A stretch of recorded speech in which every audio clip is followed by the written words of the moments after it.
Quien estudia las ciencias o artes constituyen un orden de conocimientos. Hay una ciencia de los gobiernos que incumbe determinar cuál es la mejor forma de gobierno, cuál es su naturaleza independientemente de todo obstáculo exterior. Esta es la política, ciencia indispensable al legislador y al hombre de Estado. El legislador debe conocer la ciencia de los gobiernos y qué debe aplicar a las ciudades. Es necesario introducir una forma de gobierno, fácil de adoptar, amoldándola a lo que ya estuviese establecido y dándole una aplicación general. Es importante que el hombre de Estado no desconozca los caracteres distintivos de los gobiernos y las diversas combinaciones a que pueden prestarse. En efecto, la Constitución es el orden establecido en el Estado respecto a las diferentes magistraturas y su funcionamiento. Además, determina la soberanía del Estado y el objeto de cada asociación política. Y las leyes son las reglas según la cual ejercen su poder los magistrados y contienen a los que estén dispuestos a infringirlas. Hay tres tipos de gobiernos: los puros, los cuales la conforman la monarquía, la aristocracia y la república, y tres gobiernos viciados: la tiranía de la monarquía, la oligarquía de la aristocracia y la demagogia de la república. Platón dice: entre los buenos gobiernos, la demagogia es el peor de todos, pero el mejor entre los malos. La variedad de elementos da lugar en el Estado a diversas constituciones. Bastó la cría de caballos antiguamente para dar origen a la oligarquía. Los antiguos pueblos eran estados oligárquicos. El gobierno es la organización del poder que se distribuye siempre entre los asociados.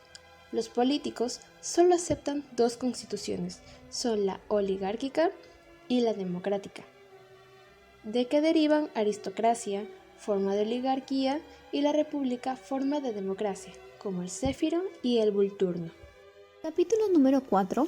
Hablaremos que el Estado existe por una gran variedad de combinación de elementos que son indispensables como organización, y como tal se hallan 6 principales elementos: los labradores, los obreros, los comerciantes, los guerreros, los ricos y la política. En un principio, Platón, en la República, había establecido los 4 primeros elementos. Y por muy ingenioso que haya sido su elaboración, esto quedó reducido ya que no permitía el goce de todos los integrantes de dicha organización. Es por eso que se le adicionó los ricos y la política.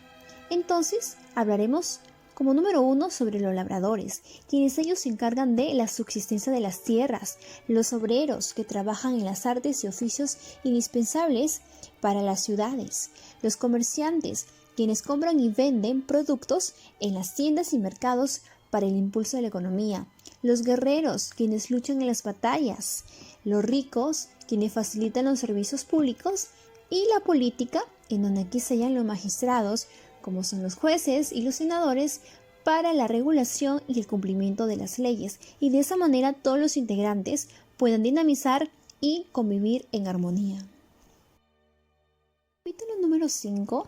Hablaremos sobre un sistema de gobierno llamado la oligarquía, y este se puede distribuir en varias especies, como por ejemplo, para llegar a la magistratura hay que pagar un censo que solo los que cuentan con un nivel económico alto o los que son de clase alta pueden acceder a ello, y los que no pertenecen o no cuentan no tienen valor o capacidad de elección.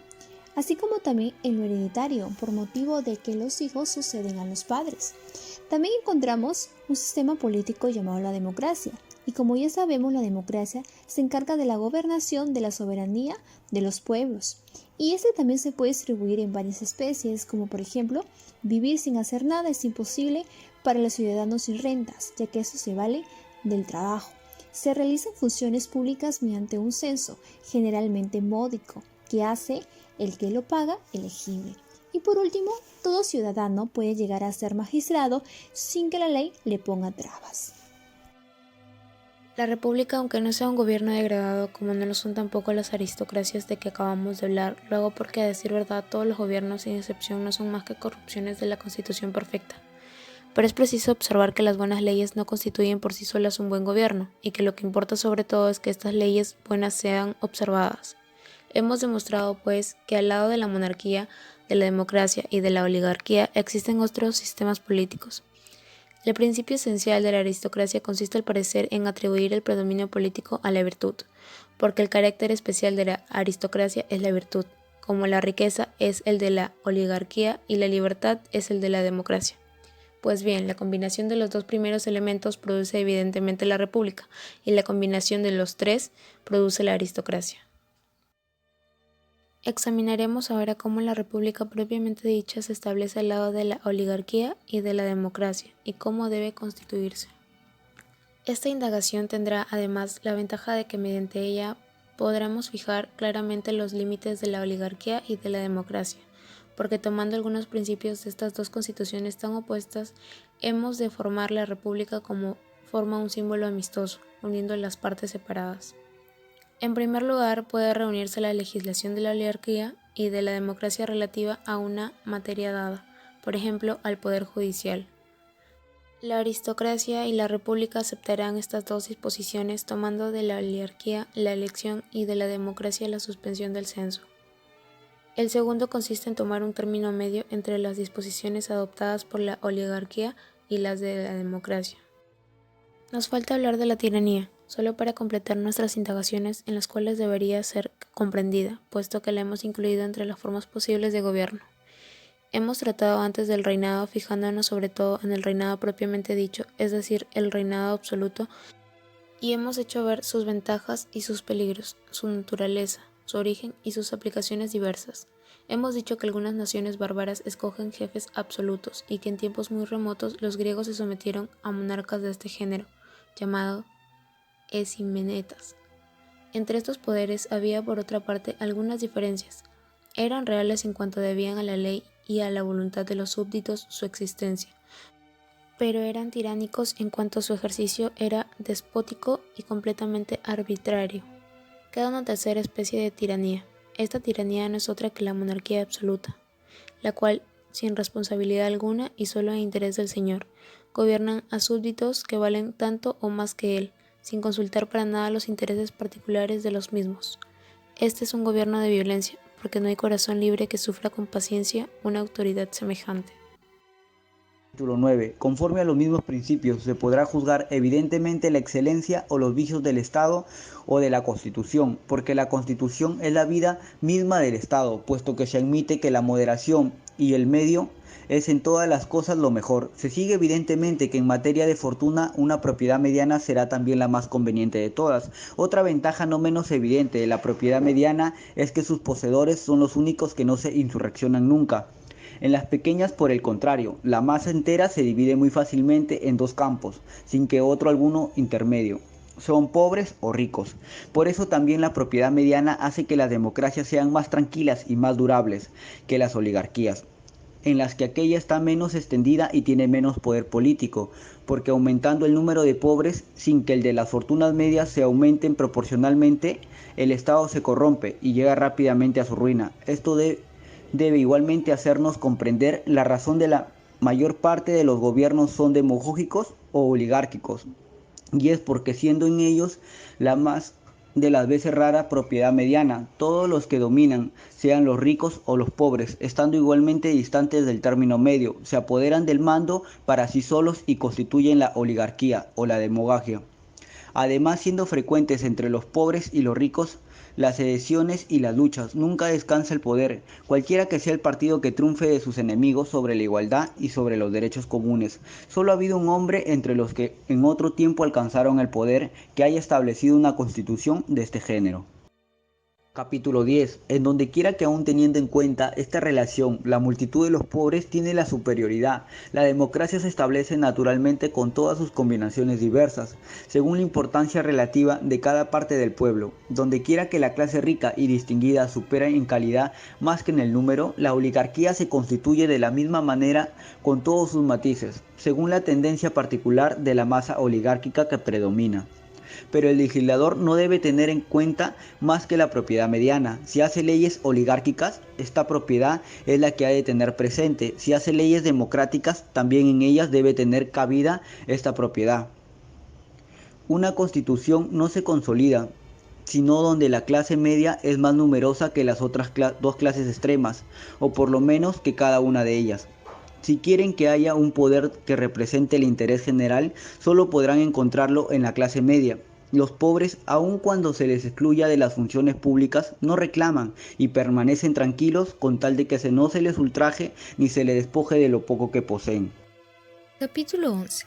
El legislador es sabio cuando sabe armonizar los tres poderes del Estado que son el deliberante, conocido por nosotros por el nombre de legislativo, el ejecutivo y el judicial. Este capítulo se centra en el poder deliberante.